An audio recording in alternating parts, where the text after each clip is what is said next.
நல்ல காலம் பிறந்திருச்சு,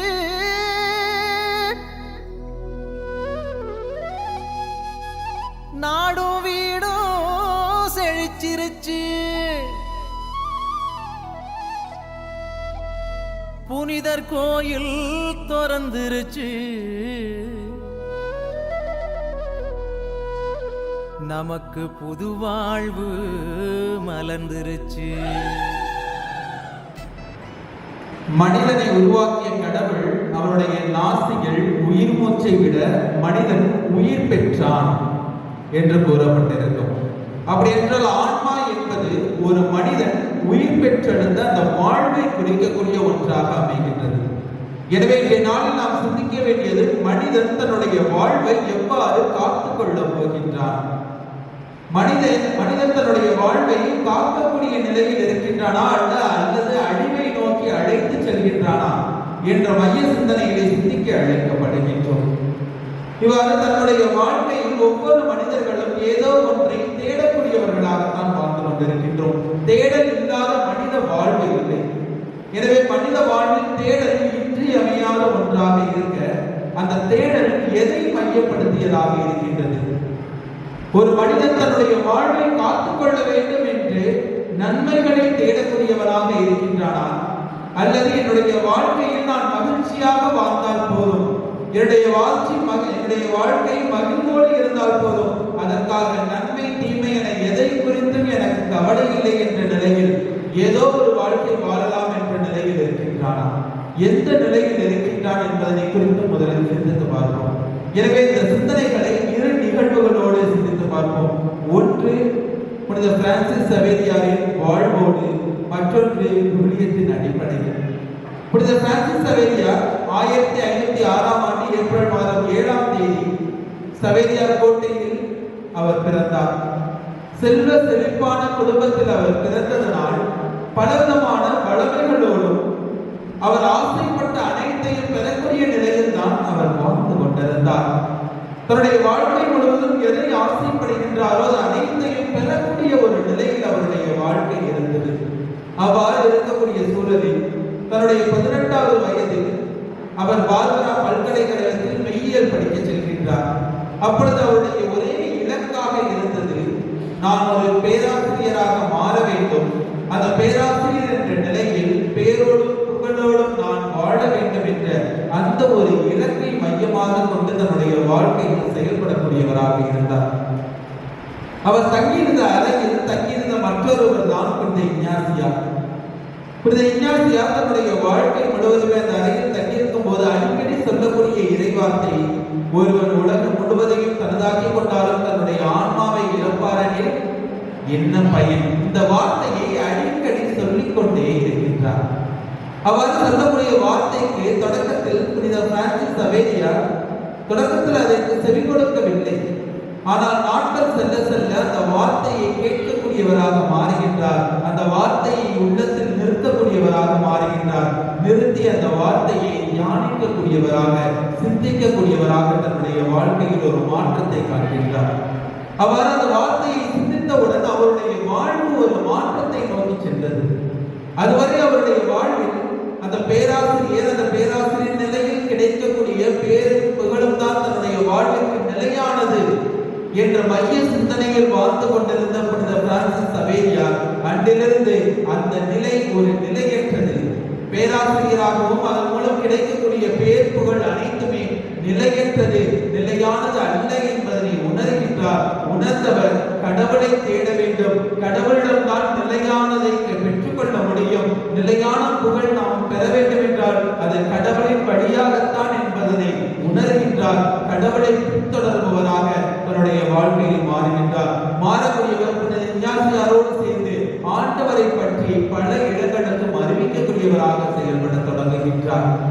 இவ்வாறு இந்தியா தொடங்கி இந்தியா, இலங்கை, ஜப்பான், சீனா போன்ற நாடுகளுக்கெல்லாம் சென்று ஆண்டவரை பற்றி பறைசாற்றக்கூடியவராக தன்னுடைய வாழ்க்கை முழுவதும் வாழ்ந்து கொண்டிருக்கின்றார்.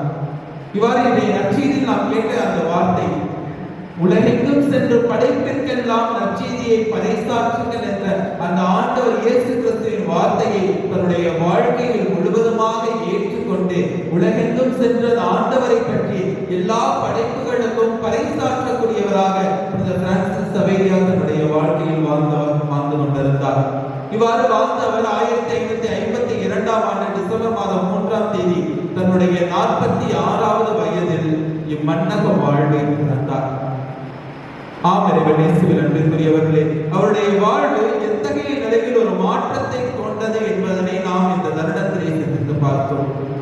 அடுத்ததாக விவிலியத்தின் அடிப்படையில் நாம் சிந்திக்கும் போது விவிலியத்திலே நாம் பல எடுத்துக்காட்டுகளை பார்க்கலாம். அதில் இரண்டே கருத்துக்களை இந்த தருணத்திலே சிந்தித்து பார்க்க அழைக்கப்படுகின்றோம். ஒன்று சாமுவேல் புத்தகம் 15வது அதிகாரத்தில் பார்த்தோம் என்றால் சவுல் அரசர் புறக்கணிக்கப்படக்கூடிய ஒரு நிகழ்வை நாம் பார்க்கலாம்.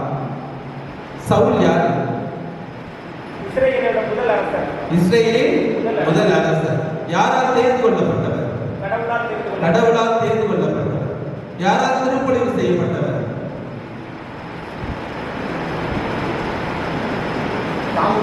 சாமுவேல். கடவுளுடைய துணையோடு, கடவுளுடைய வழிகாட்டுதலோடு சாமுவேலால் திருப்பொழிவு செய்யப்பட்டவர். கடவுள் தேர்ந்தெடுத்த ஒரு அரசர், கடவுள் திருப்பொழிவு செய்த ஒரு அரசர் கடவுளால் புறக்கணிக்கப்படுகின்றார். ஏன் புறக்கணிக்கப்படுகின்றார்? கடவுள் தான் அவரை தேர்ந்தெடுத்தார், கடவுள் தான் திருப்பொழிவு செய்தார். இருப்பினும் ஏன் அவர் புறக்கணிக்கப்பட்டார் என்று நாம் சிந்தித்தோம் என்றால், அவர் கடவுள் தேர்ந்தெடுக்கப்பட்ட அந்த நேரத்திலிருந்து கடவுளை தேடக்கூடியவராகவும் கடவுளில் நிறைவை காணக்கூடியவராகவும் தன்னுடைய வாழ்க்கையின் நிறைவு கடவுள் என்பதனை உணர்ந்து வாழ்ந்து கொண்டிருந்தார். எனவே அவர் எதிர்கொண்ட அனைத்து போர்களிலும் கடவுள் அவருக்கு வெற்றியை கொடுக்கக்கூடியவராக இருந்தார். அவ்வாறு இருக்க அமலேக்கியர்களுக்கு எதிராக போர் தொடுக்க போகின்றார். அவ்வாறு போர் தொடுக்க போகும்போது கடவுள், நீ செல், உன்னோடு நான் இருக்கின்றேன், உன்னோடு நான் போர் புரிகின்றேன், உனக்கு வெற்றி தருவேன், ஆனால் அந்த நாட்டிலிருந்து நீ எதையும் கவர்ந்து கொண்டு வர வேண்டாம் என்று அவருக்கு கூறுகின்றார். அவ்வாறு சவுலும் செல்லுகின்றார், போர் புரிகின்றார், போரில் வெற்றி பெறுகின்றார். ஆனால் கடவுளுடைய வார்த்தைகளை மறந்து அந்நாட்டின் முதல் தரமான கால்நடைகள் அனைத்தையுமே கவர்ந்து வருகின்றார். அவருடைய அந்த வாழ்வின் தேடல், வாழ்வின் நிறைவு கடவுளை விடுத்து இவ்வுலக பொருட்கள் மீது செல்கின்றது. இந்த பொருட்களை தனதாக்கிக் கொள்ள வேண்டும், இந்த பொருட்கள் எல்லாத்தையும் தனக்கென்று சேர்த்து வைத்துக் கொள்ள வேண்டும் என்று தன்னுடைய வாழ்க்கையில் செயல்பட தொடங்கிய அந்த நேரமே, கடவுளை மறந்த அந்த நேரமே அவர் அரச பதவியிலிருந்து புறக்கணிக்கப்படுகின்றார். கடவுளுடைய பார்வையிலிருந்து முழுவதுமாக அவர் விளக்கப்படுகின்றார். வாழ்வையை இழந்து விட்டார் என்பதனை நாம் ஒவ்வொருவருமே உணர்ந்து கொள்ள அழைக்கப்படுகின்றோம். இவ்வாறு கடவுளை மறந்து செயல்படும் போது நம்முடைய வாழ்வு அழிவை நோக்கி போகும் என்பதனை சவுலுடைய வாழ்வு நமக்கு எடுத்து காட்டுகின்றது. அதே போல லூக்கா நற்செய்தி 19வது அதிகாரத்தில் நாம் பார்த்தோம் என்றால் சக்கேயுவினுடைய வாழ்வை நாம் பார்க்கலாம். சக்கேயு ஒரு வரி தண்டுபவர். அவர் பலவிதமான சொத்துக்கள் அவரிடம் இருந்தது, செல்வங்கள் இருந்தது, பணம் அதிகமாக இருந்தது. அவருடைய வாழ்வின் நிறைவு அந்த செல்வங்களும் பணமும் சொத்துக்களும் என்ற மனநிலையிலே வாழ்ந்து கொண்டிருந்தார். எனவே அளவுக்கு அதிகமாக சேர்த்து வைத்திருந்தார். அதில் மகிழ்ச்சியோடு தான் தன்னுடைய வாழ்க்கையில் வாழ்ந்து கொண்டிருந்தார். அவ்வாறு வாழ்ந்து கொண்டிருந்தவர் ஆண்டவர் இயேசு கிறிஸ்து வருகின்றார் என்பதனை அறிந்து அவரை பார்க்க வேண்டும் என்ற ஒரு ஆவல். சக்கேயு எப்படி இருப்பாரு? குட்டையா இருப்பார், குட்டையான மனிதன். அப்போது அவர் எப்படி நான் ஆண்டவரை பார்ப்பேன், நானும் உள்ளமாக இருக்கின்றேன், எல்லோரும் என்னை விட வளர்த்தியாக இருக்கின்றார்கள், என் ஆண்டவரை நான் பார்க்க வேண்டும் என்ற அந்த உள்ளத்தின் ஆவல், அந்த ஆண்டவரை சந்திக்க வேண்டும் என்ற அவருடைய உள்ளத்தில் இருந்த அந்த ஏக்கம், எப்படியாவது பார்க்க வேண்டும் என்று வழி தேடிக் கொண்டிருக்கின்றார். ஒரு மரத்தின் மீது ஏறி அமர்ந்து ஆண்டவர் அப்பக்கமாக செல்லும் போது நான் ஆண்டவரை பார்த்தே ஆக வேண்டும் என்ற அந்த ஒரு நிலையில் செயல்படுகின்றார். அவ்வாறு செயல்படக்கூடிய அவருடைய அந்த செயல் கடவுளால் பார்க்கப்படுகின்றது. எனவே ஆண்டவர் இயேசு கிறிஸ்து அவரை பார்த்து இறங்கி வர சொல்லி அவரோடு அவரை இல்லம் சென்று தங்குகின்றார். அவ்வாறு தங்கும் போது அதுவரை தான் சேர்த்து வைத்த சொத்துகள், செல்வம், பணம் இவற்றில் நிறைவை கண்ட சக்கேயு அன்றிலிருந்து கடவுளிடம் நிறைவை காணக்கூடியவராக தன்னுடைய வாழ்வின் நிறைவு கடவுளை காண்பது என்பதனை தன்னுடைய வாழ்வில் உணர்கின்றார். எனவே ஒரு மடங்கு இரு மடங்கு அல்ல, தான் என் பிறரிடமிருந்து பெற்றதை 4 மடங்காக திரும்ப கொடுத்து விடுகின்றேன். 4 மடங்காக கொடுக்கும் போது என்னிடம் எதுவுமே இருக்காது, நான் சேர்த்து வைத்த எதுவுமே இருக்காது, எதுவுமே எனக்கு தேவையில்லை, கடவுளை மட்டும் நான் பற்றி பிடித்துக் கொண்டிருந்தால் என்னுடைய வாழ்வை காத்துக் கொள்வேன் என்ற அந்த ஒரு நிலையில் அவர் செயல்பட்டதனால் கடவுள் ஆண்டவர் இயேசு கிறிஸ்து அந்த தருணமே கூறுகின்றார், இன்று இவ்வீட்டிற்கு மீட்பு உண்டாயிற்று என்று. ஆம் இயேசுவின் அன்பிற்குரியவர்களே, அவர் சொத்துகளிலும் செல்வங்களிலும் நிறைவை கண்டு கொண்டிருந்தால் அந்த சொத்துக்களும் செல்வங்களும் அழியும் போது அவருடைய வாழ்வு முழுவதுமாக அழிக்கப்பட்டுவிடும். ஆனால் கடவுளிடம் அவர் நிறைவே கண்டதனால் தான் அவருடைய வாழ்வு மீட்படைந்தது என்பதனை நாம் ஒவ்வொருவருமே உணர அழைக்கப்படுகின்றோம். எனவே இவ்வாறு இருக்க இன்று நம்முடைய வாழ்க்கையில் நாம் எவ்வாறு வாழ்ந்து கொண்டிருக்கின்றோம், நம்முடைய வாழ்வு எதை மையமாக கொண்டிருக்கின்றது என்று சிந்தித்து பார்க்க அழைக்கப்படுகின்றோம். இன்று நம்முடைய வாழ்க்கையில் நாம் என்னுடைய வாழ்க்கைக்கு இது கிடைத்தால் நன்மையாக இருக்கும், இது கிடைத்தால் என்னுடைய வாழ்வை நெறிப்படுத்தும் என்று சிந்திப்பதை விட இன்று நான் மகிழ்ச்சியாக இருக்க எனக்கு எது தேவை என்ற மனநிலையில் தான் அதிகமாக நாம் வாழ்ந்து கொண்டிருக்கின்றோம்.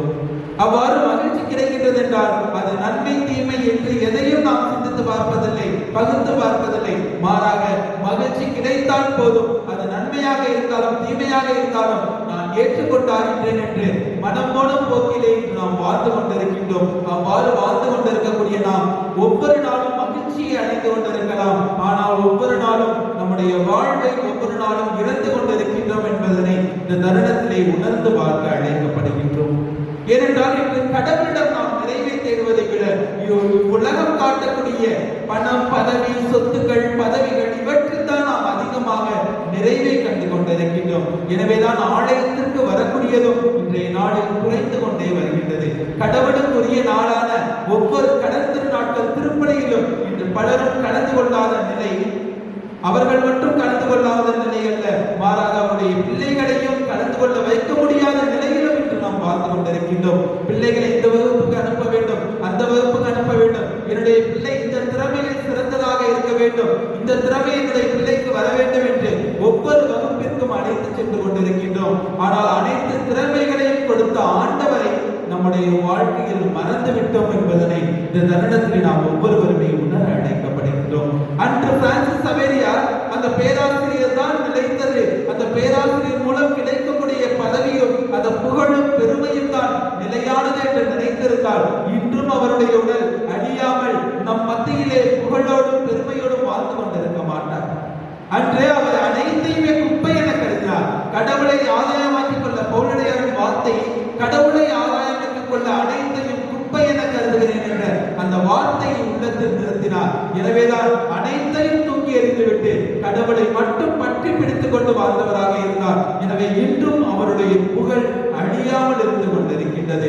இதை நம்முடைய வாழ்க்கையிலும் நம்முடைய வாழ்வு அழியாமல் இருக்க வேண்டும் என்றால் நாம் முதலில் கடவுளை பற்றி பிடிக்கக்கூடியவர்களாக இருக்க வேண்டும். அந்த கடவுளை பற்றி பிடிக்கக்கூடியவர்களாக இருக்க வேண்டும் என்றால் கடவுளிடம் நாம் நெருங்கி செல்ல வேண்டும். கடவுளோடு ஒவ்வொரு நாளும் நேரத்தை செலவழித்து ஜெபம் செய்ய வேண்டும், உரையாட வேண்டும். அவ்வாறு கடவுளோடு இணைந்த நிலையில் வாழும் போது நம்முடைய வாழ்வும் அழியா நிலைக்கு செல்லும் என்ற அந்த ஒரு சிந்தனையோடு தொடர்ந்து இப்படியில் இணைந்து ஜெபிப்போம்.